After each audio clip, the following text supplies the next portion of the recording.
October 15, 2020. Thursday morning, 5:47 a.m. Julian Reeves stands in the kitchen of his Oak Cliff bungalow watching coffee drip into a pot his wife bought 3 years ago, back when she still cared about things like matching kitchen accessories. The machine gurgles and hisses. Outside, a neighbor's dog barks at nothing, or maybe everything, hard to tell these days. Julian is 38 years old, a warehouse supervisor at a regional distribution center in Dallas, pulling down about $52,000 a year. Not rich, not poor, just existing.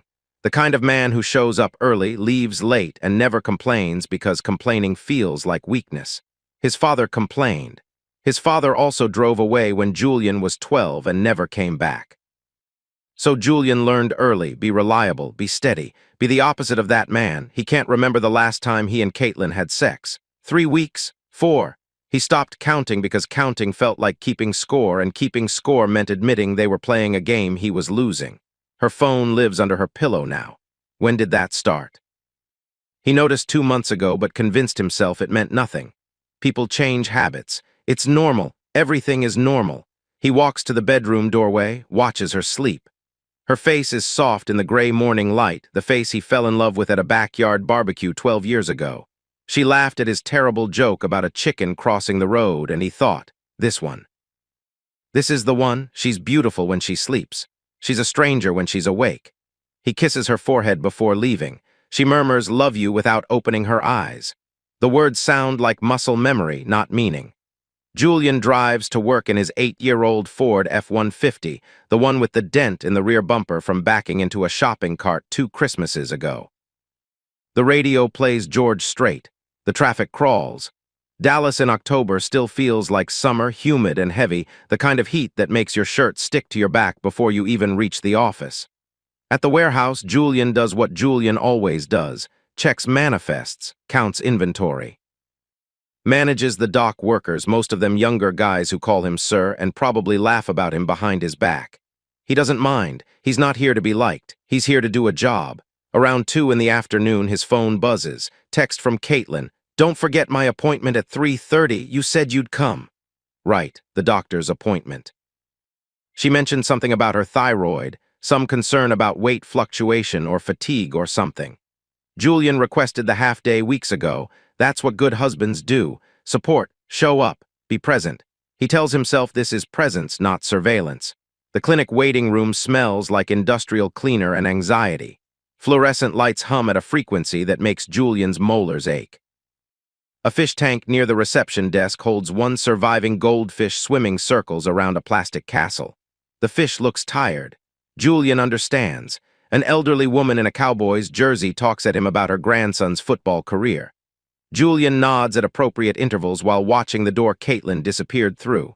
32 minutes. He counts. She emerges looking fine. Normal.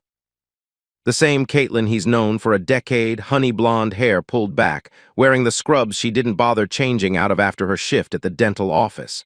"Everything's fine," she says. "Just vitamins." Dr. Pierce follows them to the reception desk. He's around 40, professional, forgettable face, the kind of doctor you'd pass on the street and never remember.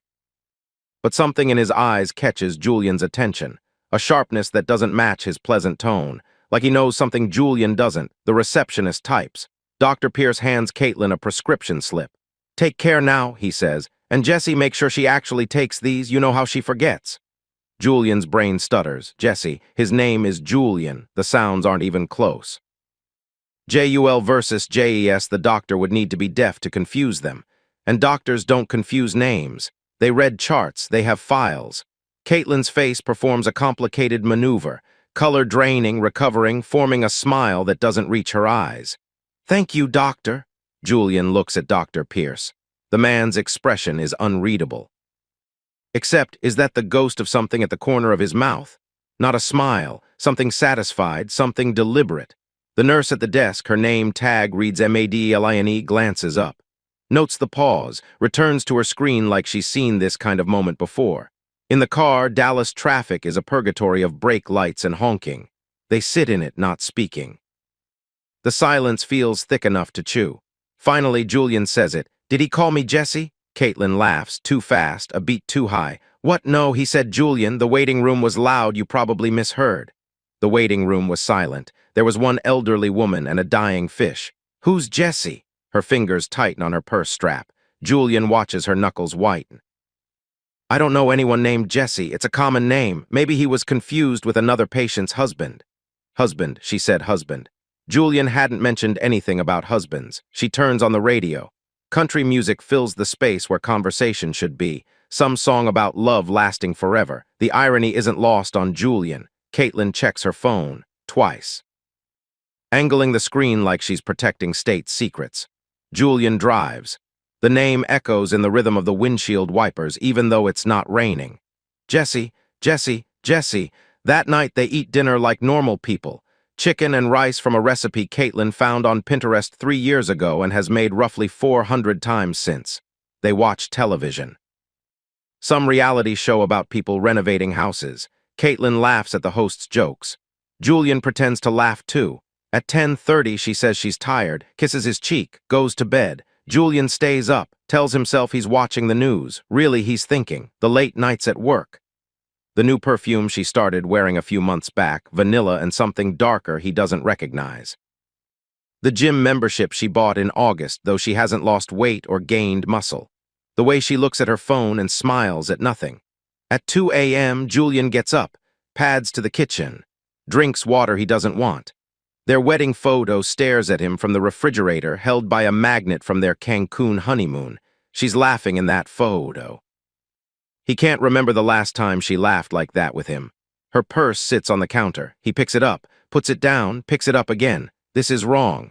This is invasion. This is exactly what paranoid husbands do in movies before everything falls apart. But the name won't stop echoing. He opens the purse. Wallet, lipstick, keys. Hand sanitizer because it's 2020 and everyone carries hand sanitizer now. And receipts, crumpled at the bottom like afterthoughts.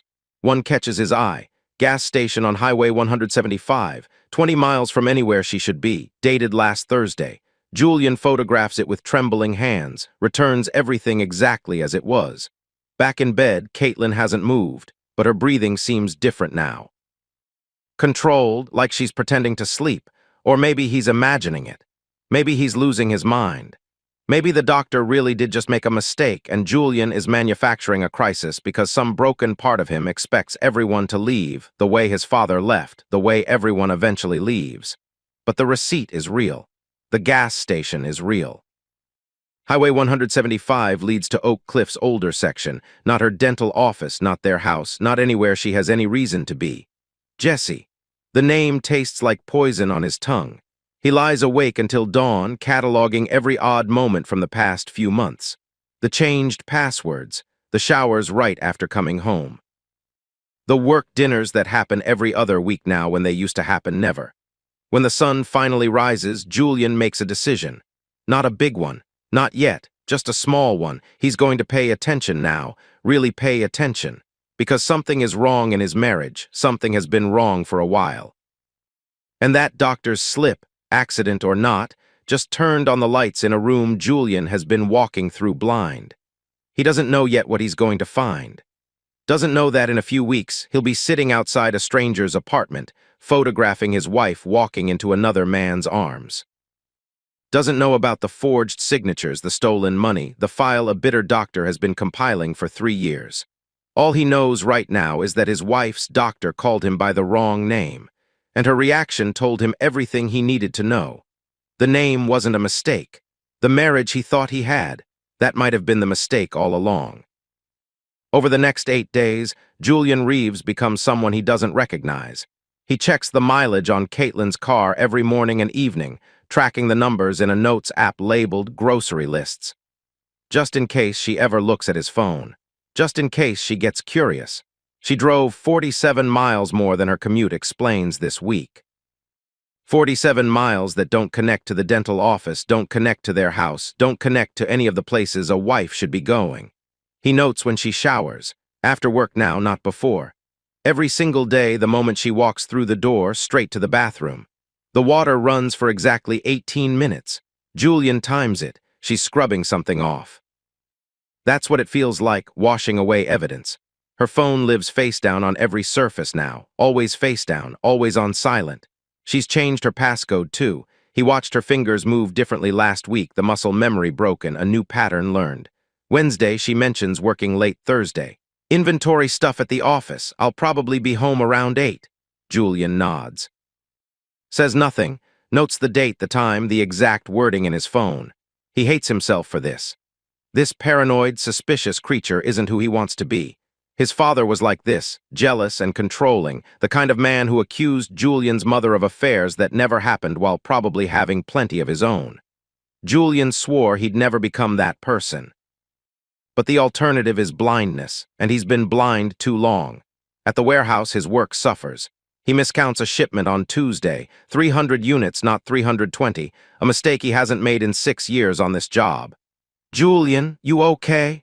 Sarah Whitfield, administrative clerk. They've worked together 3 years now. Friendly small talk, break room conversations about nothing important, the kind of coworker relationship that stays shallow because neither person pushes deeper. She's 34, divorced last year, still wearing the tan line where her wedding ring used to be. Brown hair, kind eyes, the sort of woman who notices when something's wrong but usually doesn't say anything about it. Today she says something. You look like hell, she adds when he doesn't answer. Julian almost laughs, almost. Thanks. I'm serious, you've been off all week. Something happening at home. He shouldn't tell her, he knows he shouldn't. But the weight of this secret is crushing him, and Caitlin won't listen, and his brother Dakota would just offer to break someone's kneecaps, and his mother would say, I told you so, without actually saying it. Sarah isn't any of those people. Sarah is neutral, safe. Can I buy you lunch? He asks. They end up at a food truck in the parking lot, eating overpriced tacos on the tailgate of Julian's truck. The October sun beats down. Somewhere in the distance, a siren wails. Julian tells her about the doctor's slip. The wrong name, Caitlin's reaction, the receipts and mileage and late nights. Sarah's face changes as he speaks. Recognition. The expression of someone who's walked this exact road and knows where it leads. I was you 18 months ago, she says quietly. My ex. The signs were there for a year. I ignored them because I didn't want to believe it, because believing it meant my whole life was a lie. What did you do? What I should have done from the start. She pauses, choosing her words carefully. Paid attention. Documented everything, got a lawyer before he could hide the money. Julian processes this. Documentation, evidence, the language of war, not marriage. You think she's cheating, he says, not a question. I think something's wrong, and I think you already know what it is. You're just not ready to admit it yet. She writes a name on a napkin. Alejandro Duran, attorney, a phone number beneath it. Just in case, she says. If you're wrong, you burn the napkin and apologize. If you're right. She doesn't finish the sentence. She doesn't have to. Julian pockets the napkin. That night, Caitlin is cheerful, too cheerful, making dinner, asking about his day, suggesting they watch a movie together like they used to. Julian plays along, smiles when he's supposed to smile. Laughs at her jokes that aren't funny. Inside, he's somewhere else. Planning. Wednesday afternoon, Julian sits in his truck in the warehouse parking lot, phone in hand. His heart pounds. What he's about to do feels like crossing a line he can't uncross. He calls Caitlin's dental office, disguises his voice. Not well, but well enough. Hi, I'd like to schedule an appointment with hygienist Caitlin Reeves for Thursday. I'm sorry, sir. The receptionist sounds bored. Mrs. Reeves isn't available Thursdays. She leaves at 3 p.m. on Tuesdays and Thursdays. Julian stares at the dashboard. The world tilts slightly. Caitlin told him she works until 6 p.m. every day. Has told him this for how long? Months? A year? Sir. Would another day work? No, Julian says. His voice sounds distant, like someone else is speaking. No, I think I need to find someone else. He hangs up. Sits there for a long time, watching the warehouse workers load trucks, ordinary people living ordinary lives, unaware that Julian's world is quietly collapsing. He calls his mother without planning to. Kimberly Reeves answers on the second ring. Julian, everything okay? Mom, honestly, do you like Caitlin? Long pause, the kind of pause that holds years of held tongues and swallowed opinions.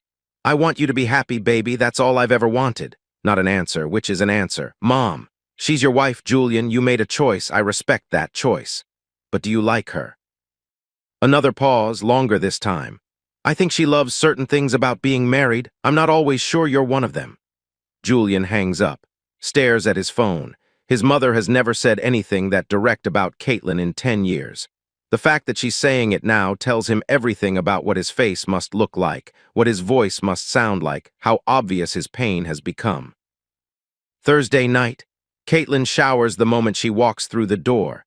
The vanilla body wash she uses now, the one she bought 3 months ago, doesn't quite cover something else underneath. Something masculine, something that isn't Julian. While the water runs, he opens her purse with hands that have stopped trembling. He's past trembling now. He's in the cold place, the place where fear becomes focus. Receipt: the Lone Star Motel, Highway 175, Room 112. $49, cash payment, 2:30 p.m. check-in, last Thursday. The day she said she was at a corporate meeting in Irving. He photographs the receipt, zooms in on the details, returns everything exactly as it was. When Caitlin emerges from the shower, wrapped in a towel, smiling, asking about his day, Julian lies with a fluency that terrifies him. Fine, quiet, the usual. They eat leftover pasta watching The Office reruns. She laughs at a joke she's heard 40 times. He watches her laugh and thinks, I don't know you, did I ever? Friday morning, Julian makes a decision. Confrontation means she'll deny it. Explain it away. Make him feel crazy for suspecting her. And part of him will want to believe her because the alternative is the death of everything he thought his life was. So he won't confront. Not yet. He'll follow. He'll see for himself. He texts his supervisor, Mom has a doctor's appointment today, need a half day. First lie to his boss in 6 years. The lie tastes like the first step off a cliff. At 2:15 p.m., Julian parks a block from Caitlin's dental office. Engine off, windows up despite the heat. He waits. At 3:07 p.m., her silver Honda Civic pulls out of the parking lot. She doesn't turn north toward their house. She turns east, toward Oak Cliff's older section, toward Highway 175. Julian follows. His hands are steady on the wheel. His heart is in free fall. He keeps 2 cars between them, just like in the movies. She doesn't seem to notice. Doesn't seem to be checking her mirrors. Why would she? She thinks she's safe. Thinks her husband is at work, trusting and oblivious, waiting for her to come home and lie to his face again. The Honda Civic turns onto Zhang Boulevard, pulls into the parking lot of an apartment complex. Riverside Apartments, the sign says, working-class housing. Peeling paint on the railings, the kind of place where people live paycheck to paycheck. Julian parks across the street behind a dumpster. The smell of rotting garbage seeps through his vents. He doesn't care. Caitlin checks her mirror, applies lipstick. The red one, not the subtle pink she wears to work. She gets out of the car. She's carrying an overnight bag Julian has never seen. Building C, external stairs to the 2nd floor. Apartment 214. Julian counts her steps. 17 stairs, 3 paces to the door. The door opens before she reaches it. A man steps out. And Julian Reeves watches his wife walk into another man's arms. The man is Julian's height, maybe slightly taller, darker complexion. Wearing a gray work uniform with a logo Julian can't read from this distance. He pulls Caitlin into an embrace. Then a kiss. Not a hello kiss, not a peck between friends. A kiss that says, I've been waiting for you, I've been thinking about you all day, I know exactly what you taste like. Julian takes photos with hands that feel like they belong to someone else. 3 pictures, 4, 5. The phone feels heavy as a brick. The man's hand settles on Caitlin's lower back. Familiar, proprietary, guiding her inside like he's done it 100 times before. The door closes. Julian zooms on his photos. The truck parked nearby, white with a logo, Comfort Air Solutions, HVAC Services. Jesse Moreno owner. Jesse. There he is. The name has a face now. The ghost has become flesh. Julian sits in his truck for 2 hours and 17 minutes. He counts everyone. He watches the apartment window. Sees shadows move behind curtains, forces himself not to imagine what's happening inside. His mind imagines anyway. Every second is a fresh wound. He thinks about their wedding day. Caitlin in white, crying happy tears. The vows she wrote herself, too nervous to memorize, reading from a folded paper with shaking hands. I'll love you forever, Julian. You make me feel safe. Safe. She said safe. Did he make her feel unsafe? Did something change? Was there a moment, a turning point, where she looked at him and decided he wasn't enough anymore? His phone buzzes. Text from Caitlin, working late, inventory stuff. Love you, don't wait up. She's 60 feet away, in another man's bed, lying through a glowing screen.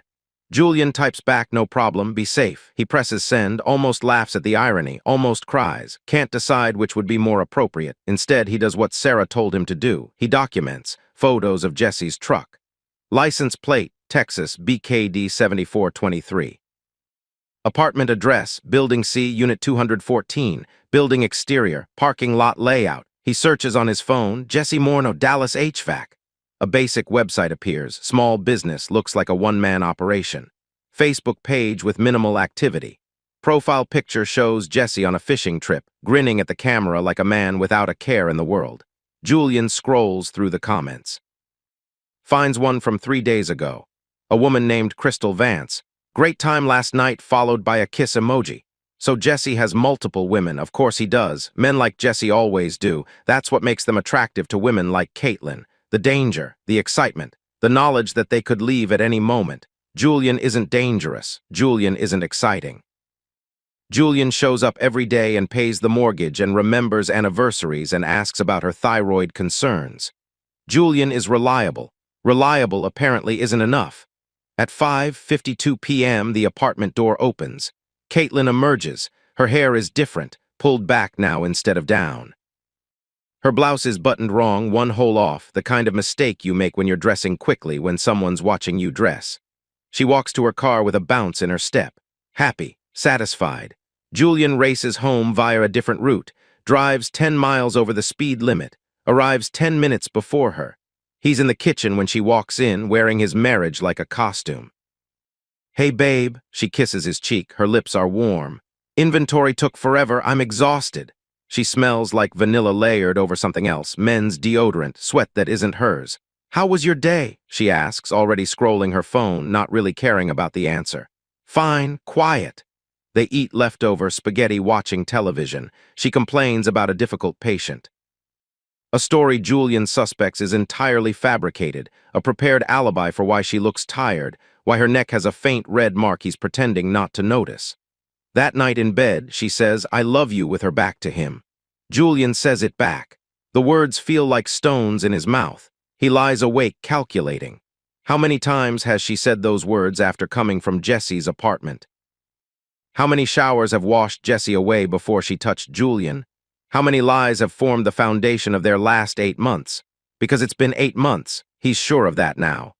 The changes started in February. The new perfume, the gym membership, the phone always face down, 8 months of performances. 8 months of looking him in the eye and saying, "I love you," while texting another man under the table. He doesn't sleep. He plans. The next few days pass in a fog. Julian goes to work, does his job, comes home, eats dinner with his wife, pretends everything is normal, but nothing is normal, not anymore. Sarah notices the change in him. "You found something," she says during lunch.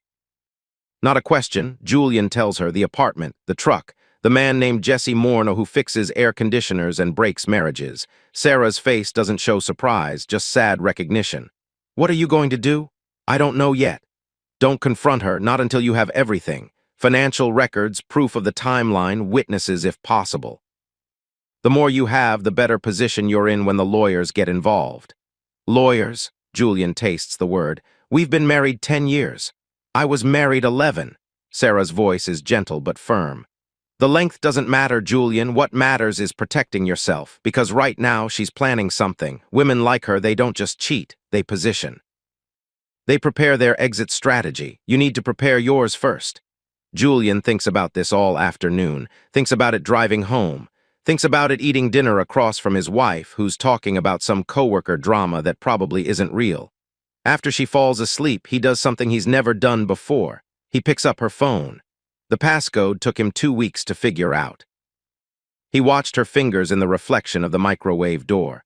2:14, February 14th. Valentine's Day, probably the day something started with Jesse. Probably she thought it was romantic. Julian finds it disgusting. He opens her messages, scrolls to the contact labeled with a heart emoji.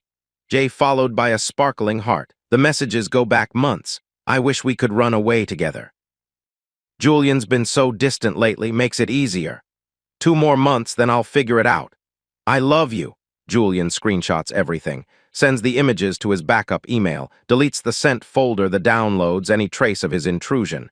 He returns the phone to her nightstand, Lies back down, stares at the ceiling. He should feel devastated, should feel his heart breaking into pieces. Instead, he feels something unexpected. Relief. The uncertainty was worse than the confirmation. The wondering, the hoping, the convincing himself it might be nothing. That was the torture. The constant question mark hanging over every conversation, every kiss, every "I love you." Now he knows. The enemy is defined. The battle lines are drawn. Now he can act. But first, there's something he needs to understand. The doctor's slip wasn't an accident. Julian is certain of that now. Dr. Pierce knew the name Jesse. Knew it well enough to say it deliberately in front of a patient's husband. Why? Julian needs to find out, because something tells him this story goes deeper than a cheating wife and her HVAC repairman lover. Something tells him Dr. Dalton Pierce has his own reasons for turning on the lights in Julian's dying marriage. And Julian needs to know what they are before he decides what to do next. 4 days later, Monday morning. Julian calls in sick to work for the first time in 2 years. He drives to Dr. Pierce's clinic with the focused calm of a man walking into battle. The same calm his father probably had driving away from his family 26 years ago. The thought makes Julian's stomach turn, but he pushes it down. Not now. Later. The clinic waiting room looks different in the morning light. Same fish tank, same dying goldfish, but fewer patients. A man in work boots reads a hunting magazine. A pregnant woman scrolls her phone. Normal people living normal lives. Julian approaches the reception desk. Madeline, the nurse he remembers from his last visit, looks up with professional politeness. "I need to see Dr. Pierce. Do you have an appointment, sir?" "No. I'm afraid the doctor is with patients all morning. I can schedule you for—" "Tell him Julian Reeves is here. Tell him I know what he did." Madeline's expression flickers. Something passes across her face, recognition, concern, maybe a little fear, like she's been expecting this. She picks up the phone, speaks quietly, hangs up.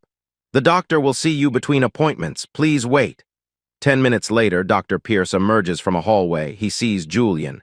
His face does something subtle, almost imperceptible, not surprise. Expectation. "Mr. Reeves, I've been expecting you. Please come to my office." The office is clinical, diplomas arranged symmetrically on the wall, desk organized with military precision. Family photo conspicuously absent, the frame is there, but it's empty.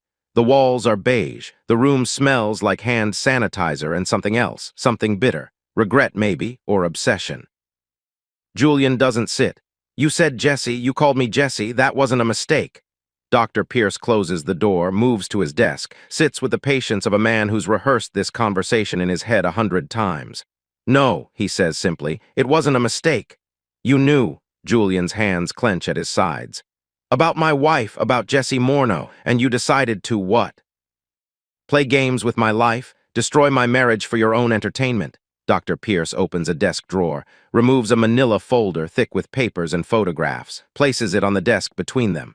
"Your marriage was already destroyed, Mr. Reeves. I simply turned on the lights so you could see the wreckage. Who the hell do you think you are?" "Sit down." Dr. Pierce's voice doesn't change. Flat, controlled. "You came here for answers, I have them, but you need to sit down first."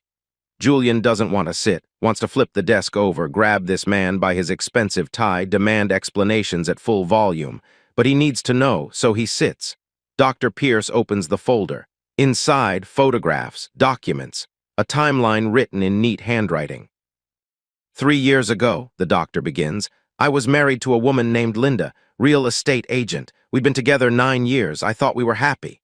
He pulls out a photograph. A woman in her late 30s, attractive, smiling at the camera, standing next to Dr. Pierce at what looks like a Christmas party.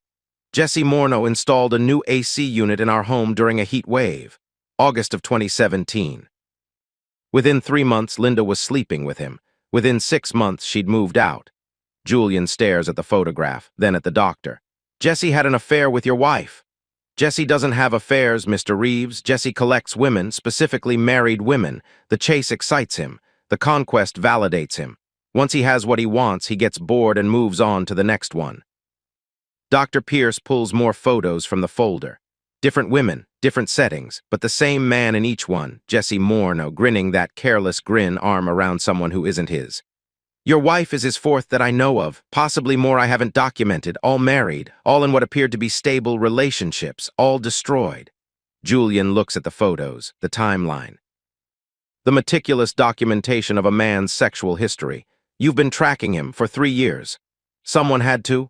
This is insane. Perhaps. Dr. Pierce's voice doesn't waver.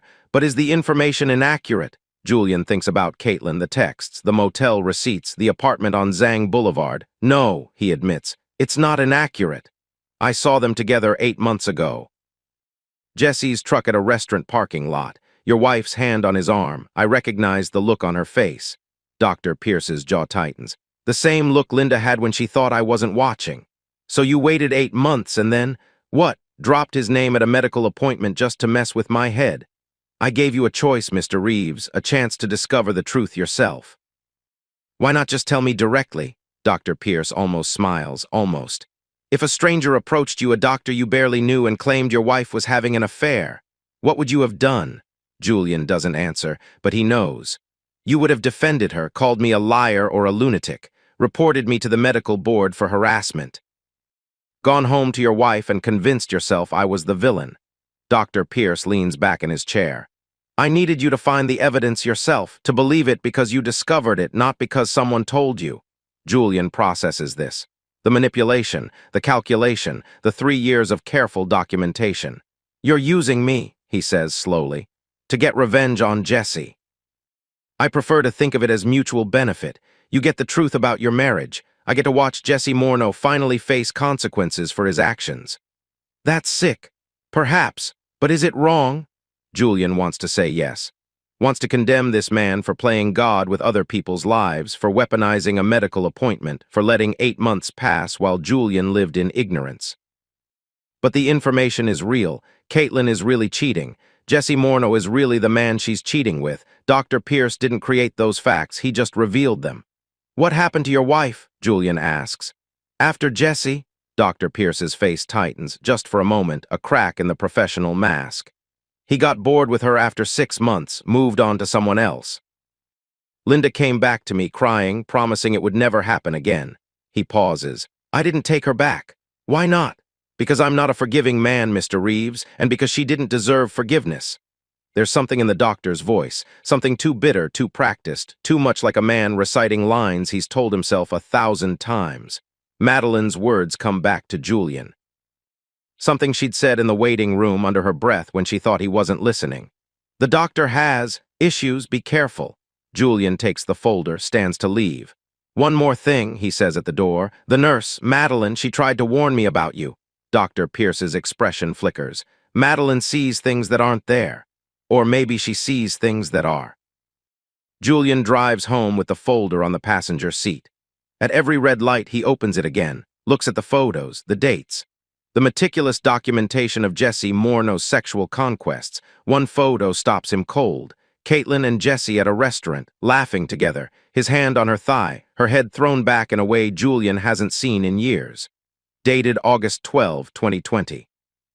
Their anniversary weekend. She said she had a migraine, said she couldn't possibly go to dinner, that she needed to sleep it off, that he should go ahead without her and she'd make it up to him later. He went to dinner alone that night, ate a steak, brought her flowers on the way home. She was sleeping when he got back, or pretending to be. Julian closes the folder. The light turns green. He doesn't move until someone honks. He ends up at his mother's house, sits in the driveway for an hour, staring at the steering wheel. When he finally goes inside, Kimberly takes one look at his face and doesn't ask questions. She just opens her arms. Julian breaks. He cries for the first time since his father left. Deep, ugly sobs that shake his whole body. Years of held-in pain, years of performing strength, years of being the reliable one who never complains, all of it comes out in a flood. Kimberly holds him, strokes his hair like she did when he was 12 years old and his world fell apart for the first time. I know, baby, she murmurs. I know. When he finally stops crying, he tells her everything. The doctor, the folder. The photos and texts and motel receipts. Kimberly listens without interrupting. When he finishes, she says, "What are you going to do?" "I don't know yet." "Liar." Her voice is gentle but firm. "You already know, you just haven't admitted it to yourself." Julian thinks about this. Thinks about the anniversary party Caitlin wants to throw in 2 months. Thinks about all the people who will be there, who think they're celebrating a happy marriage, who have no idea what's been happening behind closed doors. She was going to leave me, he says slowly. After the anniversary, I read her texts. She's planning something. Then you need to plan something first. That's not who I am, Mom. I'm not. I don't play games. Kimberly takes his hands. Looks him in the eye. Your father played games. He manipulated and lied and cheated his way through his whole life. I know you don't want to be like him. She squeezes his hands. But there's a difference between being cruel and being smart. There's a difference between hurting people for fun and protecting yourself from people who want to hurt you. She's my wife. She's someone who's been lying to your face for 8 months while spending your money on another man's truck. Kimberly's voice hardens. She forfeited wife a long time ago. You just didn't know it. Julian stares at the kitchen table, the same table where he ate breakfast as a kid, the same table where his mother cried after his father left. The doctor said Jesse does this to married women. Over and over, like a pattern. Then maybe it's time someone broke the pattern. Julian looks up at his mother, sees something in her eyes he's never noticed before. Steel, determination, the hardness of a woman who survived abandonment and raised 2 sons alone and never once complained about how unfair it all was. I need to think, he says. You've done enough thinking. Now it's time to act. That night, Julian lies in bed next to Caitlin. She's sleeping, really sleeping this time, her breathing deep and even, unaware that her husband knows everything. He watches the rise and fall of her chest, remembers when he loved watching her sleep, remembers when being next to her felt like being home. Now it feels like being in enemy territory. He thinks about Dr. Pierce. About the bitterness in his voice, the obsessive documentation, the 3 years of watching and waiting and planning. Is that Julian's future, becoming another broken man consumed by revenge? But he also thinks about Madeline's warning, about the way the doctor smiled when he revealed his secret, about the empty picture frame on his desk. There's something Dr. Pierce isn't telling him. Something beneath the surface. Julian will figure it out eventually, but for now he has more immediate concerns. His wife is cheating, his marriage is over, and the anniversary party she wants is going to happen, but it's going to be very different from what she expects. He falls asleep planning, dreams of confrontation, wakes up decided. He's done being the reliable husband who never complains. It's time to fight back. The coffee in Julian's hands has gone cold. He doesn't remember how long he's been sitting at his mother's kitchen table, staring at the same spot on the wall where a crucifix used to hang before his father left and Kimberly decided God had failed her. You need to eat something, Kimberly says, sliding a plate of toast toward him. You look like death. I feel like death. That's because you've been crying for 2 hours. Crying dehydrates you. She sits across from him, practical as always. Now, what are you going to do? Julian looks at his mother. 62 years old, retired from 30 years of serving lunch to ungrateful schoolchildren and still the toughest person he knows. She survived his father leaving. She raised 2 boys alone. She never complained, not once. I don't know, he admits. Liar. Her voice is gentle but firm. You already know, you just haven't said it out loud yet. Julian thinks about the folder in his truck, the photos, the timeline, Dr. Pierce's obsessive documentation of Jesse Mornow's conquests. She was planning to leave me, he says slowly. After our anniversary, I read her texts. She's been timing it. Then you need to time it first. That's not who I am, Mom. I don't play games. Kimberly reaches across the table and takes his hands. Her fingers are rough from decades of work, but her grip is steady.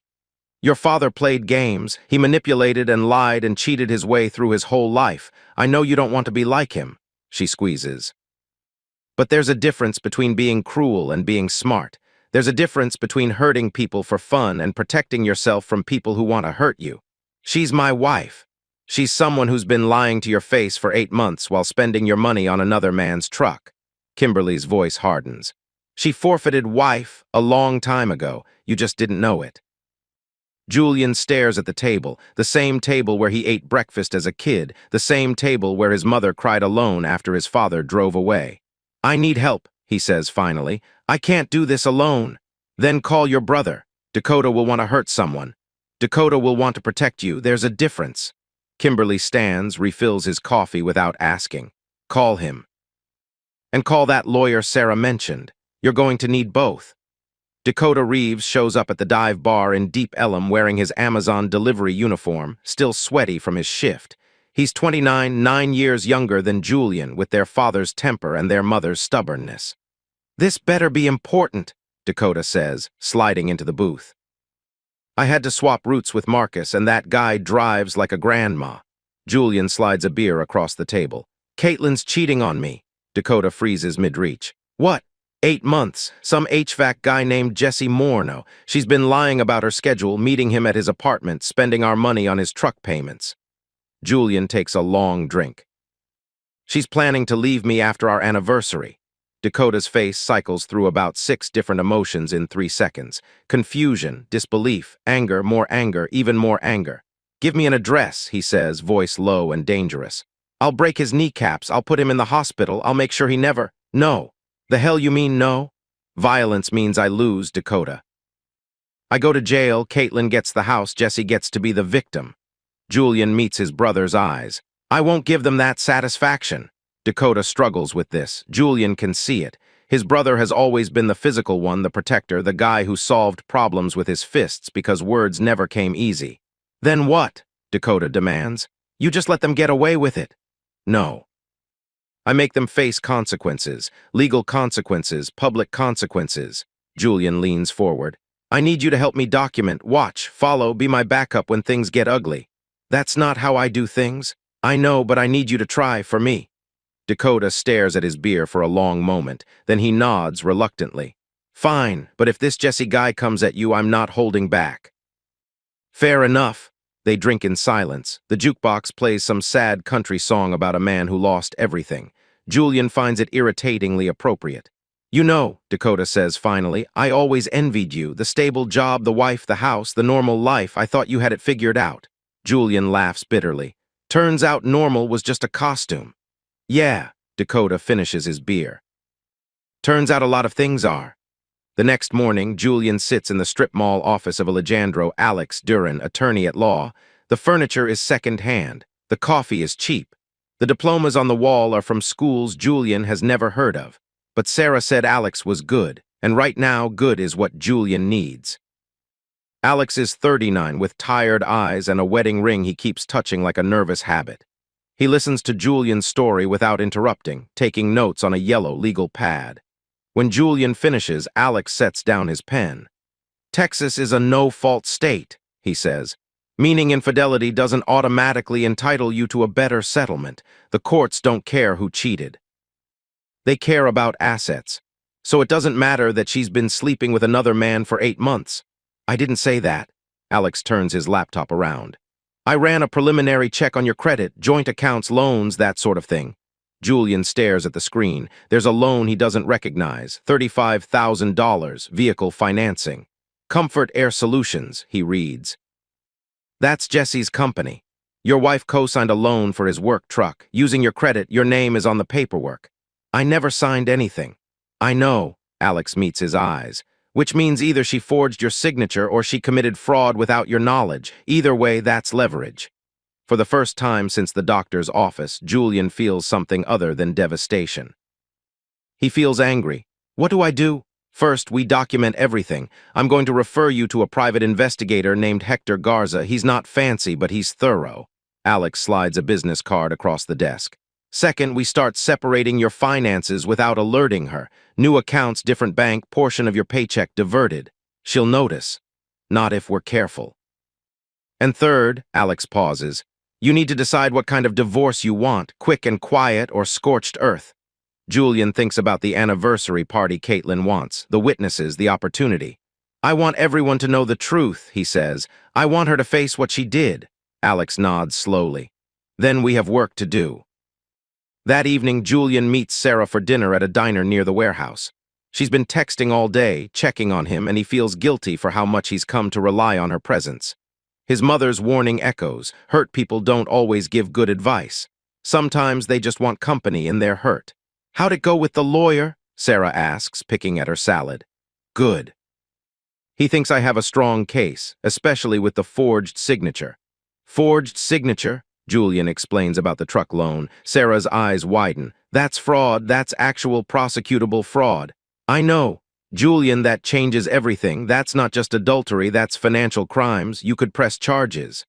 Alex mentioned that. He said to wait and see how she responds to the divorce papers before deciding. Sarah reaches across the table and takes his hand. Her touch is warm, familiar in a way it shouldn't be. "I'm proud of you," she says. "You're handling this so much better than I did. I don't feel like I'm handling anything. I feel like I'm drowning." That's normal. The drowning feeling doesn't go away for a while. She squeezes his fingers. "But you'll surface, I promise." Julian looks at her, really looks. Sarah is pretty in an understated way, brown hair, kind eyes, the faint lines of someone who's been through hard times. She understands what he's going through because she's lived it. But is that understanding, or is it projection? "Sarah," he says carefully, "why are you helping me?" She blinks. "What do you mean?" "I mean you've been there for every step of this, the lawyer, the advice, the emotional support. We were just co-workers 3 weeks ago, now you're—" He trails off. "I just want to understand." Sarah pulls her hand back, something flickers across her face, guilt maybe, or embarrassment. "I told you. I was in your shoes 18 months ago. I know how lonely it feels." That's not an answer. She stares at her salad for a long moment, then she sighs. "Fine, you want the truth. I like you, Julian. I've liked you for a while. I used to feel guilty about it because you were married, but now—" She shrugs. "Now I don't feel guilty anymore." Julian doesn't know what to say. Part of him is flattered, part of him is terrified. "I'm not in a position to—" "I know," Sarah cuts him off. "I'm not asking for anything, I just wanted to be honest." She picks up her fork again. "Your mom probably warned you about me, right? Told you to be careful? How did you know?" "Because that's what moms do. They protect their sons from women who might complicate things." Sarah smiles, but there's sadness in it. "She's not wrong to worry. I am complicated, but that doesn't mean I'm not genuinely trying to help you." Julian considers this. It's more honest than anything Caitlin has said to him in months. "Okay," he says finally. "Just let me get through this first, then we can figure out whatever this is. That's all I'm asking." Later that night, Julian lies in bed next to Caitlin. She's scrolling through her phone, probably texting Jesse, and he's pretending to watch television. "Hey," she says suddenly, "I've been thinking about our anniversary." Julian's stomach clenches. "Yeah. What if we did something bigger than just dinner, like a party? Get all our friends and family together, really celebrate." She turns to him with a smile that would have melted him 3 weeks ago. 10 years is a milestone, right? Julian forces himself to return the smile. "Actually, I was thinking the same thing." "Really? Why not? We could book a venue, invite everyone important, make it a night to remember." Caitlin beams. "I love that idea. I'll start making a guest list tomorrow." "Perfect." Julian leans over and kisses her forehead the way he's done 1,000 times before. "It'll be a night no one forgets." After she falls asleep, he texts Dakota, "I have a plan. Don't do anything until I say." Dakota responds immediately, "Whatever you need, brother." Julian lies awake, staring at the ceiling, running scenarios in his mind. The anniversary party. The reveal. The witnesses who will see his wife for who she really is. It should feel powerful. Instead, it feels like planning a funeral for a marriage that's been dead longer than he knew. Hector Garza doesn't look like a private investigator. He looks like someone's tired uncle, 52, overweight, driving a Camry with a dented bumper and wearing a shirt that probably fit better 10 years ago. But his eyes are sharp. That's what Julian notices first. "So you want everything on this Jesse Morneau," Hector says, flipping through the folder Julian handed him. They're sitting in Hector's office, which is really just a corner booth at a Denny's on Harry Hines. "Patterns, history, current activities, everything." That's a big word, everything costs money. How much? 2,500 retainer, weekly reports, expenses on top if I need to travel. Julian doesn't hesitate. "Done." Hector raises an eyebrow. "Most guys want a haggle." "I'm not most guys, I want the truth and I want it fast." Hector nods slowly, something like respect flickering in his expression. "Fair enough, I'll need everything you have, photos, addresses, schedules." "The more I start with, the faster I work." Julian slides the folder across the table. Dr. Pierce's documentation, his own photos, the receipts and screenshots. Hector whistles low. "You've been busy." "I've been motivated." "I can see that." Hector tucks the folder into a battered briefcase. "Give me 3 days, I'll have something preliminary." 3 days later, Hector delivers a report that makes Julian's blood run cold. They meet at the same Denny's. Hector slides a manila envelope across the table like it contains something radioactive. "Your boy Jesse has a history," Hector says, sipping his coffee, "and not the good kind." Julian opens the envelope. Pages of information organized meticulously. Jesse Morno, 36 years old. Owner of Comfort Air Solutions, an HVAC business currently circling the drain. Criminal record, 2 DUI convictions, 2016 and 2018. Assault charge in 2017 dropped when the victim, an ex-girlfriend, refused to testify. Restraining order filed by another woman in 2019. Financial status, 3 liens on his business. 2 months behind on truck payments. Credit cards maxed. Current relationships, actively seeing both Caitlin Reeves and Crystal Vance, a bartender at a sports bar in Addison. He's seeing someone else? Julian asks. Besides my wife. 3 nights a week at her place in Addison. Tuesday, Thursday, Saturday. Your wife gets the other days. Hector shrugs. Guy's got a system. Julian stares at the paperwork. Jesse isn't just a cheater, he's a pattern. A sickness that keeps spreading. There's something else, Hector says. The restraining order from 2019, that woman was married too. Husband found out things got ugly. Jesse moved apartments twice after that. So he's done this before, multiple times. At least 4 that I can verify, probably more. Hector finishes his coffee. Your wife isn't special to him, Mr. Reeves. She's just the latest. Julian doesn't know if that makes it better or worse. Andrea Vasquez works at a salon in Oak Cliff called Curl Up and Dye. Julian finds her during a slow Tuesday afternoon, sweeping up hair clippings near the back of the shop. She sees him through the mirror first. Her face goes through about 5 emotions in 2 seconds. Surprise, fear, guilt, resignation, and something that looks almost like relief. Julian, she sets down the broom. I was wondering when you'd show up. We need to talk? Yeah, she glances at the other stylists, all pretending not to listen. Let's go outside. They stand in the parking lot behind the salon next to a dumpster that smells like hair dye and cigarettes. Andrea lights a cigarette with shaking hands. How long have you known? Julian asks. Andrea exhales smoke, doesn't meet his eyes. Since April, she told me at brunch. I thought she was joking at first. You didn't think to warn me? I thought about it every day. Andrea's voice cracks. But she's my best friend, Julian, has been since sophomore year. I couldn't. She trails off. Couldn't what? Tell the truth? Let me know my wife was sleeping with someone else? I tried to get her to stop. I told her she was destroying everything. She said, Andrea stops, wipes her eyes with the back of her hand. She said she couldn't help it. That Jesse made her feel alive again. Julian processes this. He doesn't feel angry at Andrea, not really. She was caught in an impossible situation and she made the wrong choice, just like everyone else in this mess. I need to know everything, he says. How it started, how often they meet, where they go, all of it. Why? Because I'm going to make sure everyone knows the truth, and I need your help. Andrea stares at him. Takes another drag of her cigarette. The affair started in February, she says finally. Jesse came to fix your furnace. Kate called him back a week later for a follow-up. You were at work. She pauses. They've been meeting 2-3 times a week since then, his apartment mostly, motels sometimes. Sometimes, Andrea hesitates. Then, once they met at your house. When you were at that work conference in Houston. Julian's stomach turns. His home, his bed, possibly. There's something else, Andrea says quietly. Something worse. What could be worse? He's been showing people photos of her, bragging to his friends about his married conquests. Andrea's face twists with disgust. One of my clients, her brother, knows Jesse. She said he showed her brother pictures, intimate pictures of Kate. Julian goes very still, not just betrayal now, humiliation, distribution. Will you testify, he asks, if I need you in court?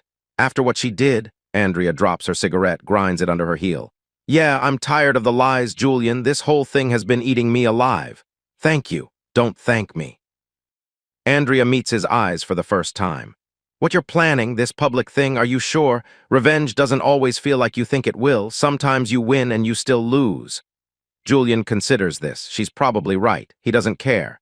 I'm sure, he says. That night, Julian lies awake next to his sleeping wife and thinks about the man he used to be. 3 weeks ago, he was Julian Reeves, warehouse supervisor, reliable husband, the guy who never complained, never made waves, never did anything unexpected. Now he's someone else. A detective. A strategist, a man planning public humiliation for the woman he promised to love forever. The question that haunts him, did Caitlin create this person? Or was he always here, buried under years of performing stability? He thinks about year 7 of their marriage. The year things started to change. The year the passion faded and the routine calcified and "I love you" became something you said instead of something you felt. Did he stop loving her first? Did she sense it? Did his emotional absence create a void that Jesse Morneau filled? It doesn't excuse her. The affair, the lies, the forged signature, the stolen money, those are her choices, her crimes. But Julian's hands aren't clean either. He wasn't the husband he could have been. He was present but not engaged. There but not really. He's fighting now, but he's fighting for himself, not for them. That's a difference worth noting. Sleep doesn't come. When dawn arrives, Julian has made peace with something uncomfortable. He's not the hero of this story. He's just another damaged person trying to survive. Alex's office feels smaller today. Maybe because the paperwork has multiplied. Stacks of financial documents, property records, credit reports, all the skeleton of a 10-year marriage laid out on his desk. The signature on the truck loan is definitely a forgery, Alex says, sliding a document across to Julian. I had a handwriting expert look at it. Pressure points are wrong, letter formations inconsistent. She traced your signature from something else. So that's fraud. That's fraud, which means leverage. If we go to court, we can use this. If she pushes back on settlement terms, we threaten criminal charges. Alex leans back in his chair. I've seen cases like this before. When the evidence is this clear, most people settle quickly. They don't want a trial. Julian nods. Good. He wants this done fast. I also found the missing money, Alex continues. Your joint savings account shows regular withdrawals, $300 a month for the past 12 months. Always cash, always the same amount. $3,600. Going to Jesse, presumably. That's documented theft from marital assets. Alex makes a note. It all adds up. Julian, adultery, fraud, theft. You have a very strong case. What about the house? Texas is a community property state, so normally assets get split 50-50. But given the fraud and theft, I can argue for a larger share. Alex pauses. My recommendation, keep the house, take 65% of retirement assets, make her assume responsibility for the truck loan debt. And she'll agree to that? She will if she wants to avoid criminal charges. Alex closes his folder. When do you want to serve the papers? Julian thinks about the anniversary party, 2 weeks away. The night of our anniversary, he says. At the party, I want witnesses. Alex raises an eyebrow. That's dramatic. She's been lying to everyone for 8 months. I want them to see the truth. Public confrontations can backfire. Emotions run high, people do stupid things. Sometimes the victim becomes the villain in the court of public opinion. I've thought about it. Have you? Really? Alex sets down his pen. Julian, I've handled a lot of divorces. The ones who go scorched earth, who want to humiliate their spouse publicly, they usually regret it later. The satisfaction doesn't last. The damage does. Julian considers this. Alex isn't wrong, but Caitlin has been building her story for months, practicing her narrative. Julian heard her on the phone, describing him as distant and cold and emotionally unavailable, setting up her excuse for when she finally leaves. If he doesn't control the narrative now, she will. I understand the risks, Julian says. I'm doing it anyway. Alex nods slowly. Then I'll have the papers ready. The text comes that afternoon. An unknown number, but Julian recognizes the area code. Can we meet? There's something you should know about Dr. Pierce. Madeline Harper. Julian stares at the message for a long moment. The nurse from the clinic, the one who noticed the awkward pause after the doctor's slip. He texts back, where? They meet at a coffee shop in Richardson, far from Dr. Pierce's clinic.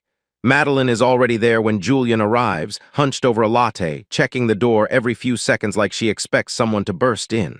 Thanks for coming, she says as Julian slides into the booth across from her. You said there's something I should know. Madeline takes a deep breath.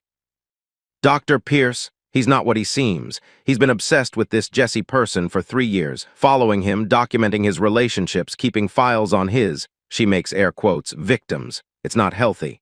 I know about his wife. Jesse had an affair with her. Madeline shakes her head. That's the story he tells, but there's more.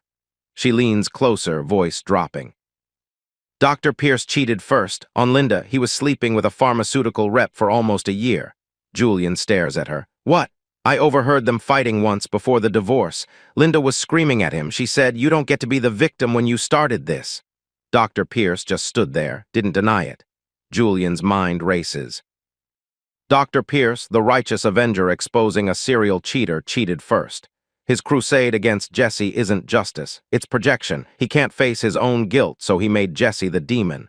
"Why are you telling me this?" Julian asks. "Because you seem like a decent person, and Dr. Pierce is using you for his own agenda." Madeline meets his eyes.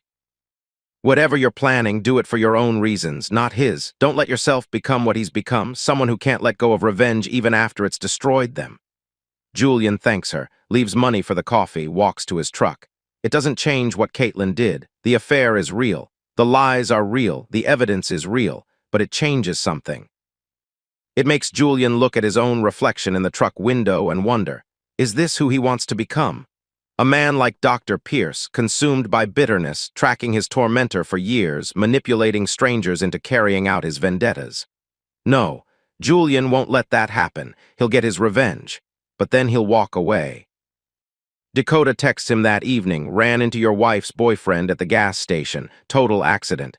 Maybe said some things. Julian's blood pressure spikes. He calls immediately. "What did you do?" "Nothing physical." Dakota sounds defensive. "I just made some comments. Nice truck, heard you're good with other people's things." Stuff like that. Dakota. "You might have just blown this entire thing. He doesn't know who I am. He knows someone is watching now. He'll tell Caitlin. They'll start being more careful." Silence on the line. Then, "I'm sorry, man. I saw his face and I couldn't help it." Julian wants to be angry, but he understands. Dakota's been carrying this rage for weeks, and he's not built for patience.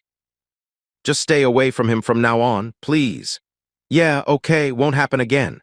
That night at dinner, Caitlin mentions casually, "A friend of mine said some guy was harassing him today, so random."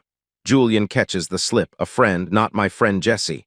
Not his name. She's being careful now. They're both being careful. The damage might already be done. 1 week before the anniversary party, Julian comes home from work early. Caitlin's car is in the driveway, but she doesn't answer when he calls out. The house is quiet, too quiet. He finds her in the bedroom, pacing, phone pressed to her ear. She doesn't see him in the doorway. "I know, baby. Just 2 more months, then we'll figure it out." Her voice is soft, intimate, a voice Julian hasn't heard directed at him in years.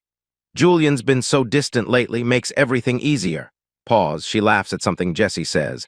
"Of course I love you, you know I do. After the anniversary, we can talk about next steps." Julian backs away silently, returns to his truck, sits there for 45 minutes, after the anniversary. She's timing her exit, using the party he's organizing as some kind of milestone before she walks out of their marriage. She doesn't know the party is for her too, just not the way she imagines. Julian texts Alex, "Is everything ready?" Alex, "Papers prepared. Process server confirmed for your date." He drives to a bar, drinks 2 beers alone. Thinks about calling the whole thing off, just confronting her privately like adults. But she didn't treat him like an adult. She lied, stole, forged, and planned. For 8 months, he's been performing in a play she scripted without his knowledge. He's done being her supporting actor. That night, Julian sits at the kitchen table in the dark, evidence folder spread before him. Photos. Screenshots, financial records, Andrea's statement, Hector's report. This is who his wife really is. This is what their marriage has actually been. He thinks about Dr. Pierce. The man who cheated first, then made Jesse the villain. The man who spent 3 years obsessed with revenge.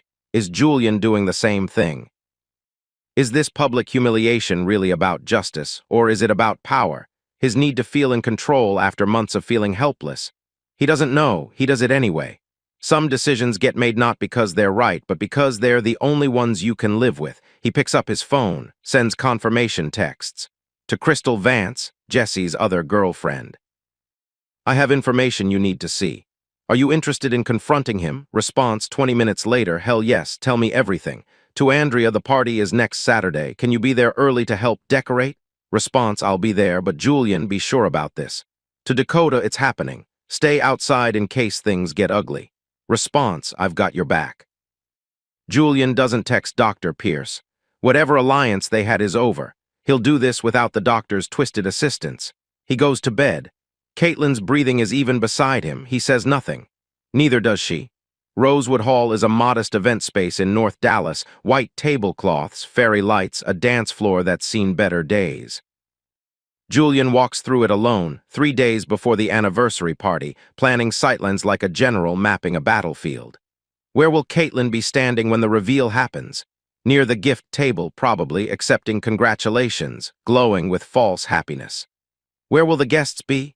Spread around the room, drinks in hand, unsuspecting witnesses to a marriage's execution.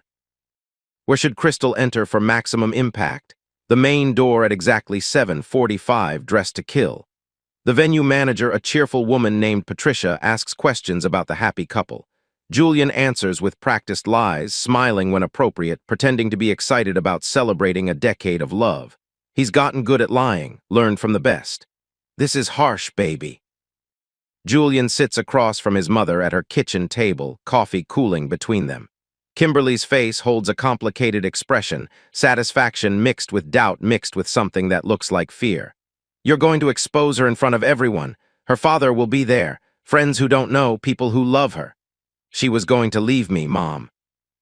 After using my money, forging my signature, lying to my face for 8 months, why does she deserve discretion? She doesn't. Kimberly pauses, choosing her words carefully. But you do. What does that mean? It means public humiliation changes a person, the one being humiliated and the one doing the humiliating. She reaches across the table, takes his hands. I've seen what bitterness does to people, Julian. Your father was bitter his whole life. It ate him from the inside out until there was nothing left but meanness. I'm not Dad. No, you're not, but you could become something like him if you're not careful. She squeezes his fingers. Do what you need to do, get your justice, but when it's done, let it go. Don't spend the rest of your life feeding on revenge. Julian considers this. She's not wrong. I'll try, he says. That's all I'm asking. Sarah corners him at work the next day, pulling him into the break room during lunch. You're too calm, she says. It's freaking me out. I've made peace with it. That's exactly what I mean. You've compartmentalized everything. The hurt is locked away somewhere and you're operating on pure logic. She studies his face. That's going to come back to bite you. I know, but it's the only way I can function right now. What happens after, when the party's over and the papers are signed and you're alone in that house? Julian doesn't have a good answer. He hasn't let himself think that far ahead.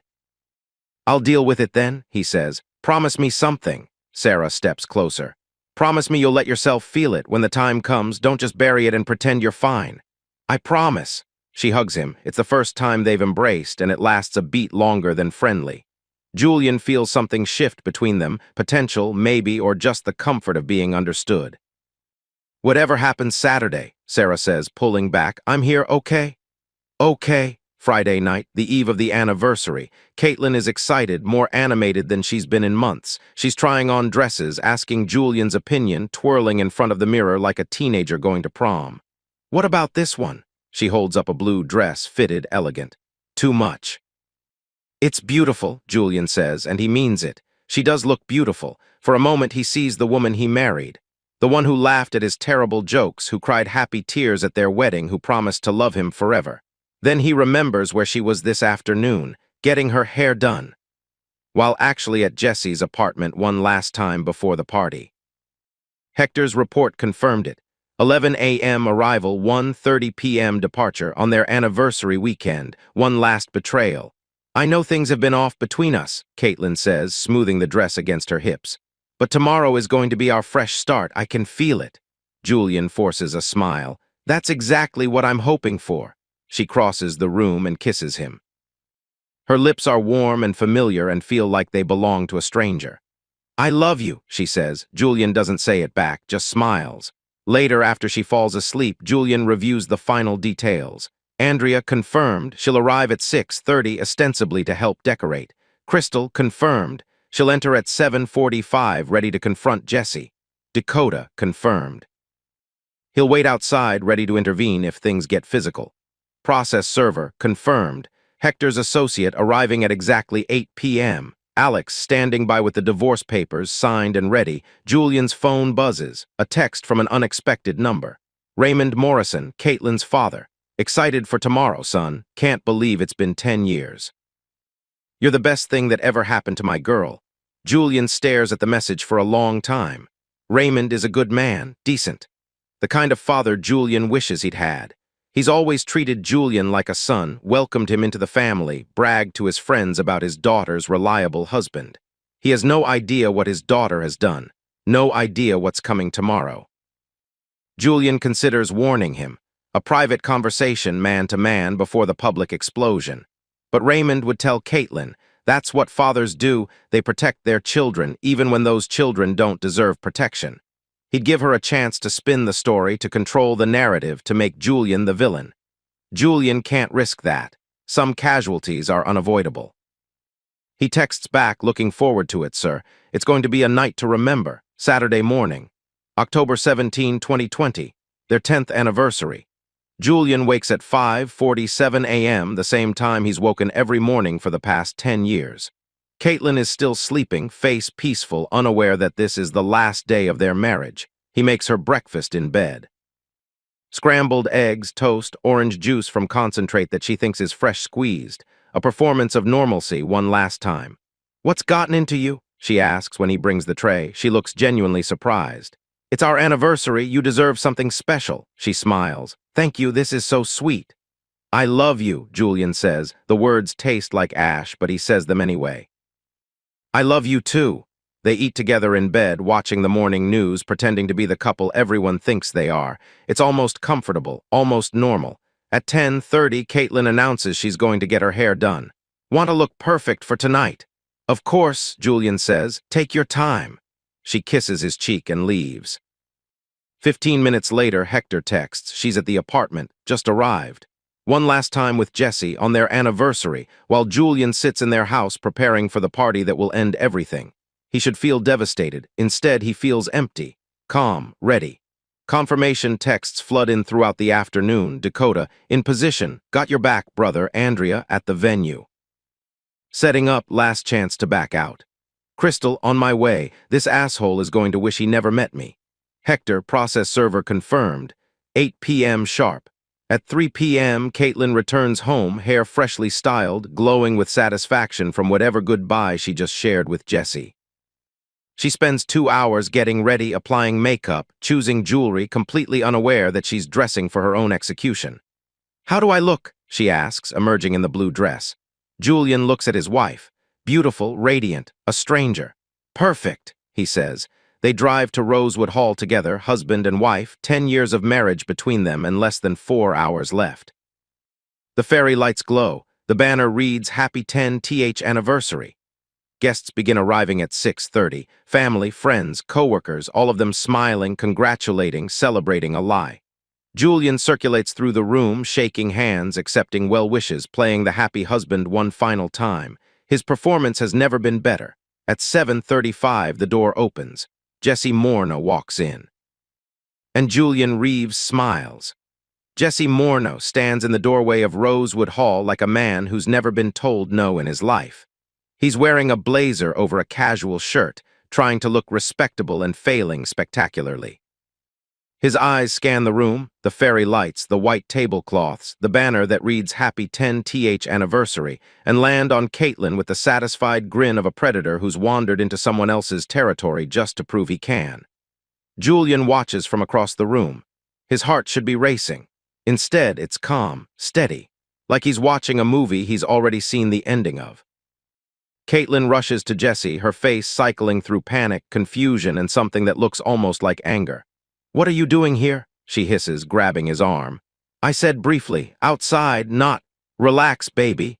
Jesse's voice is too loud, carrying across the room. "Wanted to see the famous husband, make sure he actually exists." Several guests turn toward the commotion. Julian's mother, Kimberly, catches his eye from across the room, her expression carefully neutral but her jaw tight. She knows. She's waiting. Andrea, standing near the gift table, looks like she might be sick. Caitlin tries to recover. She steers Jesse toward her father, who's beaming near the punch bowl, completely oblivious. "Daddy, this is..." "A client from the dental office. He just stopped by to say congratulations." Raymond Morrison extends his hand with the easy warmth of a man who's never had a reason to distrust anyone. "Nice to meet you, son. Any friend of Katie's is welcome here." Jesse shakes his hand, smiles that confident smile. "Thanks, your daughter's something special." Julian almost laughs. Almost. At 7:42, the door opens again. Crystal Vance enters like a woman who's been sharpening knives for weeks.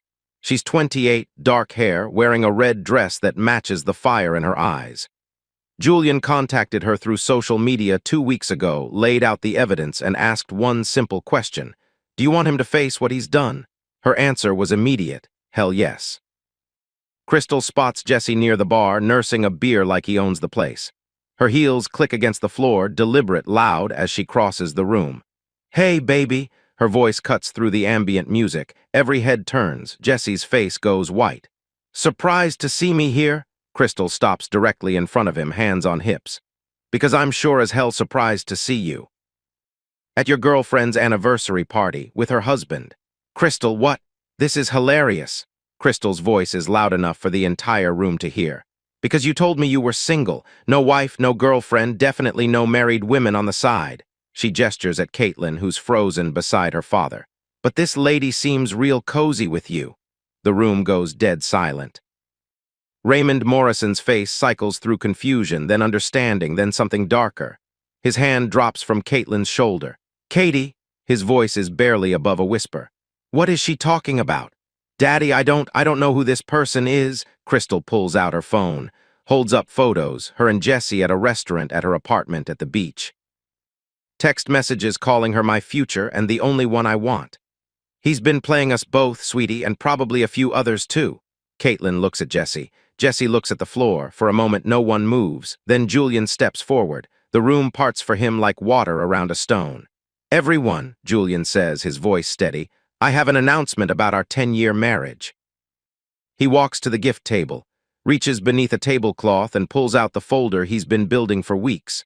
Photographs, screenshots, financial records, a timeline of betrayal documented and organized.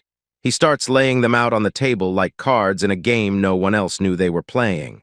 For 8 months, my wife has been having an affair with this man. Julian points at Jesse without looking at him. They met at motels, at his apartment, once at our house while I was away for work. Gasps from the crowd. Someone drops a glass. She co-signed a loan for his truck without my knowledge, using my forged signature. Julian holds up the document. She's been stealing from our savings to buy him gifts, $300 a month for the past year. Julian, stop. Caitlin is crying now, mascara streaking down her cheeks. Please, we can talk about this privately. We could have, Julian says. 8 months ago, you chose differently. He turns to Raymond Morrison, whose face has gone the color of old concrete. I'm sorry, sir. You deserved better than this. You deserved to know the truth, but not like this, not in front of everyone. Raymond doesn't respond. He's staring at his daughter like he's never seen her before. At exactly 8 p.m., the door opens one more time. A man in a plain suit enters. He's not a guest. His expression is too neutral, too professional. He crosses directly to Caitlin, who's still standing in the wreckage of her own making. Caitlin Reeves. She looks up, confused, tears still flowing. You've been served. He hands her an envelope. She doesn't open it. She doesn't have to. Divorce papers. Julian's signature already on them. The end of everything, delivered like a receipt. Julian. She looks at him, the envelope hanging limply in her hand. Julian, please. But Julian isn't looking at Caitlin anymore. He's looking at Raymond Morrison. Caitlin's father is leaning against a table, one hand pressed to his chest. His face has gone gray, sweat beads on his forehead. Daddy. Caitlin rushes to him. Daddy, what's wrong? Raymond's knees buckle. He collapses. What follows is chaos. Someone screams. Someone calls 911. Guests scatter like birds, pressing against walls, clearing space around the fallen man. Dakota bursts in from outside, takes in the scene, freezes. Julian stands in the center of the hurricane. Divorce papers scattered across the floor. The evidence folder knocked over, photographs spilling out. His wife sobbing over her father's body while Raymond's wife shrieks for help. Paramedics arrive in 7 minutes. They load Raymond onto a stretcher, moving with practiced efficiency. Caitlin follows the ambulance, still in her blue dress, still clutching the envelope. Julian doesn't follow. He stands in the ruins of Rosewood Hall, surrounded by overturned chairs and abandoned drinks and the remnants of a celebration that became an execution. He got what he wanted, the truth, the witnesses, the end. Raymond Morrison, the doctors will say later, had a mild heart attack. A warning shot. He'll survive. He'll need lifestyle changes, stress reduction, follow-up care. But the image stays with Julian, a decent man crumbling because his daughter's betrayal was revealed in the worst possible way. Justice or cruelty dressed in righteousness? Julian doesn't know the answer anymore. The hospital smells like antiseptic and despair. Julian doesn't know why he's here. Raymond is Caitlin's father, not his. After tonight, they'll never speak again. There's no reason to be sitting in this plastic chair in this fluorescent-lit waiting room at 11 o'clock at night. But guilt has a way of dragging you places logic says you shouldn't go. He sits for 3 hours, doesn't announce himself. Just watches the doors, watches strangers shuffle past, watches the clock tick toward midnight. At 11:47, a doctor emerges to speak with Caitlin and her mother. Julian can't hear the words, but he sees the relief on their faces. Raymond is stable. He'll live. Caitlin turns, scanning the waiting room, and her eyes find Julian. For a long moment, they just look at each other. Then she walks toward him. Julian braces for rage, for accusations, for the kind of scene that would have security escorting him out. Instead, Caitlin stops 3 feet away. Her face is a wreck, mascara gone, eyes swollen, that blue dress wrinkled beyond repair. "I did this to him," she says quietly. "Not you, me. Caitlin, I know what I did. I know why you did what you did." She pauses. Her voice cracks. "But my father almost died because of our mess. I'll never forgive myself for that." She doesn't ask for forgiveness, doesn't make excuses, doesn't blame him. She just turns and walks back to her mother's side. Julian leaves the hospital, drives home through empty streets, parks in the driveway of a house that's suddenly much too big for one person. He sits in the dark kitchen for hours, doesn't drink, doesn't cry, doesn't feel anything he can put a name to. The fairy lights are still up at Rosewood Hall, the banner is still hanging. Tomorrow, some cleaning crew will sweep up the broken glass and scattered photographs and dispose of the evidence like it was nothing. Julian won. So why does victory feel like ashes in his mouth? Over the next few weeks, Jesse Morneau's life collapses like a house of cards in a hurricane. Crystal posted everything on social media the night of the party. Screenshots, photos, a narrative that named names and spared no details. The comments section became a firing squad. Former clients, former girlfriends, people who'd suspected but never known for sure. Hector keeps Julian updated professional courtesy. "Lost 3 clients in the first week," Hector reports over the phone. The silent partner who fronted his startup capital demanded a buyout after seeing the publicity. Jesse couldn't pay, filed bankruptcy last Tuesday. So he's done. Done and then some. Word is he's moving back to San Antonio to live with his mother. Starting over at 36 with nothing but a truck he can't afford and a reputation that follows him everywhere. Julian should feel satisfied. This is what he wanted. Jesse destroyed, held accountable, paying the price for all the marriages he wrecked. Instead, he feels nothing. Jesse was pathetic, not evil. A broken man who broke others because he didn't know how else to exist. His destruction doesn't heal Julian's wounds. It just confirms what Julian already suspected. Misery doesn't cancel out, it multiplies. Sarah convinces him to see a therapist. "You need someone to talk to who isn't me," she says over coffee at the warehouse. "I'm too close to this, too invested." "Invested how?" She gives him a look that says, "Don't play dumb. You know how." But that's not what you need right now. You need someone objective. Someone who can help you process what happened without their own agenda getting in the way. She's right. Julian knows she's right. Dr. Mariana Lopez has an office in a converted house near Lakewood. 50 years old, salt and pepper hair, a face that's seen everything and judged very little of it. Their first session, Julian tries to present the narrative he's been telling himself. Wronged husband, righteous revenge, clean conscience. Dr. Lopez cuts through it in 20 minutes. "You said you stopped loving her around year 7, she says, flipping through her notes. "Why did you stay?" Julian doesn't have a good answer. "You ignored signs for 2 years. Why?" Because confrontation was scarier than betrayal. Because staying felt like strength. Because leaving felt like becoming his father. And the public humiliation, was that justice? Or was it about power? Julian stares at the carpet. It's beige. He counts the fibers. "There's no wrong answer," Dr. Lopez says gently.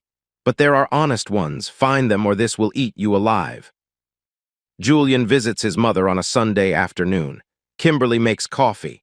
They sit at the same kitchen table where Julian broke down weeks ago, but the energy is different now. Quieter, more settled. I've been thinking, Kimberly says, about what you asked me before any of this started about whether I liked Caitlin. Mom, it doesn't matter anymore. It matters. Because I need to tell you the truth. She pauses, wrapping her hands around her mug. I didn't like her, not from the beginning, but part of my dislike was about me, not her. Julian waits. I didn't want to lose you, Kimberly continues. You were my baby, my good son, the one who stayed when your father left and Dakota went wild. Caitlin was taking you away, and I resented her for that. So you wouldn't have liked anyone I married. Maybe not. Maybe I needed to be needed more than I needed you to be happy. Her eyes are wet now. I'm sorry for that. I should have been better. Julian reaches across the table, takes her hand. You stayed, he says. That's more than Dad did. That's enough. 3 weeks later, Caitlin reaches out through lawyers. She's not contesting anything. She accepts fault, accepts the evidence, accepts the end. But she wants to meet once, just once. To say something she couldn't say through attorneys. Against Alex's advice, Julian agrees. They meet at a coffee shop in a neighborhood neither of them knows. Neutral ground. Caitlin looks different. Older. Worn down by guilt or grief or both. The woman who glowed at the anniversary party is gone, replaced by someone Julian barely recognizes. I won't ask for forgiveness, she says, both hands wrapped around a cup she hasn't touched. I don't deserve it. Julian waits. I want you to know, it wasn't about you, what you did or didn't do. It was about me. Something broke inside me years ago, and I never fixed it. Jessie was just a way to feel something other than broken. What broke? She stares at her coffee, steam curls upward. I had a miscarriage, year 3, I never told you, I didn't know how. Julian's world tilts, year 3. The year everything started changing between them. I blamed myself, she continues, voice barely above a whisper. And then I blamed you for not noticing I was falling apart. And then I blamed the marriage for existing. And by the time I realized I was destroying everything, I'd already destroyed it. Julian doesn't know what to say, doesn't know what to feel. A miscarriage, a secret grief, a wound he never knew existed, festering for 7 years while they both pretended everything was fine. That doesn't excuse what I did, Caitlin says. I know that. The affair, the lies, the money, those were my choices, my crimes. I just needed you to know it wasn't because you weren't enough. She finally meets his eyes. You were, I wasn't. She leaves. Julian sits with his coffee until it goes cold. He thinks about year 3, how she'd been distant for a few months. How he'd assumed it was work stress and hadn't pushed. How he'd been relieved, honestly, not to have the difficult conversation. He could have asked, could have noticed. Could have been the husband who fought for his marriage instead of the one who was just present but not engaged. Would it have changed anything? He'll never know. January 2021. The divorce proceedings begin in earnest. Despite Caitlin's initial acceptance, her new attorney, hired by her parents after Raymond's recovery, pushes back hard. She files for equal asset division, claims emotional abandonment on Julian's part. The word abuse never appears in the documents, but the implications hover like smoke. The marriage had deteriorated due to respondents' emotional unavailability. Petitioner sought comfort elsewhere because the marital relationship had already effectively ended. It's the story Caitlin had been building for months. Julian was distant, cold, unavailable. She was the victim of neglect. The affair was a symptom, not a cause. Alex warned him this might happen. Doesn't make it less infuriating. The deposition takes place in a conference room that smells like old carpet and stale coffee.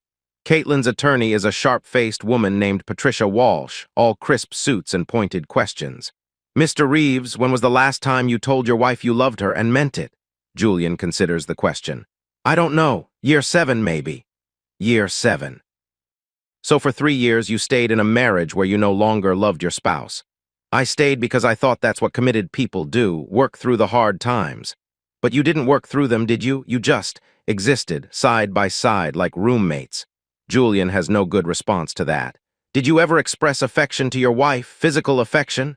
Sometimes. Can you recall the last time you initiated intimacy? No. Did you prioritize work over your relationship? Yes. Patricia Walsh leans back, satisfied. So your wife sought connection elsewhere because the man she married had become a ghost in his own home. Would that be a fair characterization? Alex cuts in before Julian can answer. Objection. Counsel is testifying. But the damage is done. Julian's honest answers paint a picture he can't escape. He was distant. He did prioritize work. He can't remember the last time he reached for his wife first. None of that justifies forging signatures, stealing money, or maintaining a secret relationship for 8 months. But it complicates the narrative. And complications are exactly what Caitlin's attorney wants. Andrea Vasquez provides a sworn statement the following week. She sits across from both attorneys in the same stale conference room, looking like she'd rather be anywhere else but determined to see it through.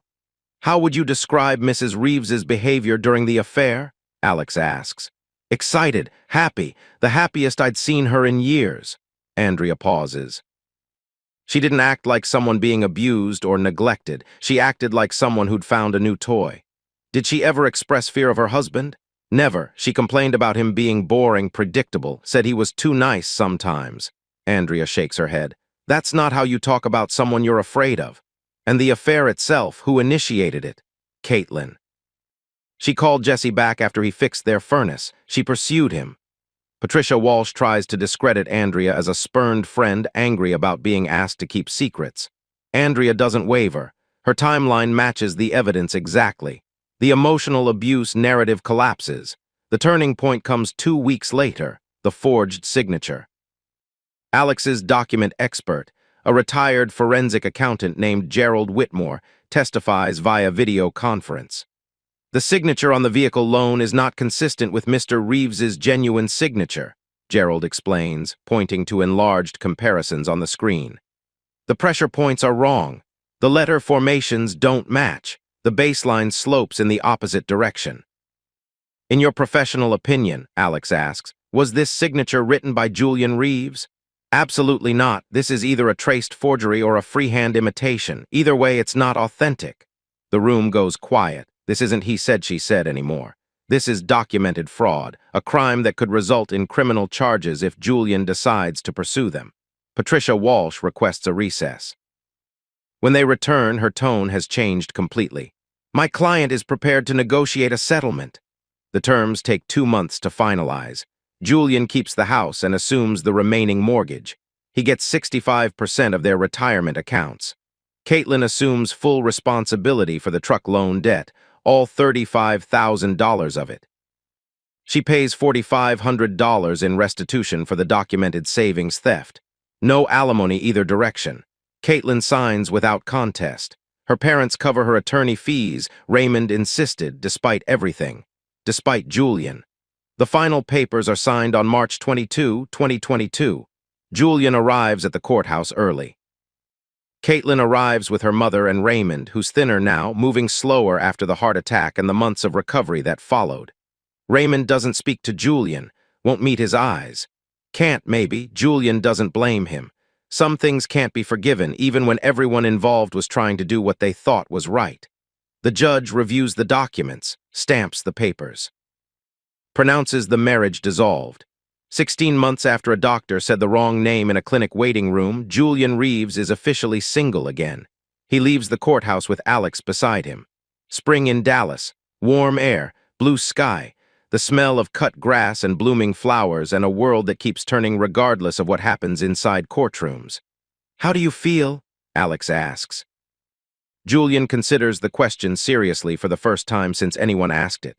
"Like someone who survived a car crash," he says finally. "Grateful to be alive, but aware that everything's different now." Alex nods. "Give it time, the relief doesn't come all at once." Julian drives to his house now fully, legally, completely his. He stands in the living room. The furniture Caitlin chose, the paint colors she picked, the wedding photo still stuck to the refrigerator with a magnet from their honeymoon. He takes the photo down, holds it for a long moment, looks at 2 people who thought they knew what forever meant. Then he places it in a box marked dispose. Not burn, not destroy, just remove. Some anger is worth holding onto, some isn't. October 2022. 8 months since the divorce was finalized. The house looks different now. Julian repainted everything blues and warm grays, colors he chose himself without asking anyone's opinion. The furniture is different too, second-hand pieces from estate sales and Facebook Marketplace, imperfect and mismatched and completely his. There's a workshop in the garage now, workbench, tools. A half-finished bookshelf he's been building on weekends. Dakota helped with the renovations. Every Saturday for 3 months, the two brothers worked side by side, sanding, painting, hauling furniture, building something new from the bones of something old. "You know," Dakota says one afternoon, covered in sawdust and holding a beer, "this place actually feels like you now, before it was like. I don't know, a magazine, everything perfect but nothing real. That's because Caitlin decorated it. Yeah, well, her taste was always too fancy for a warehouse guy." Julian laughs. It's the first time he's laughed about any of this. Kimberly visits often now.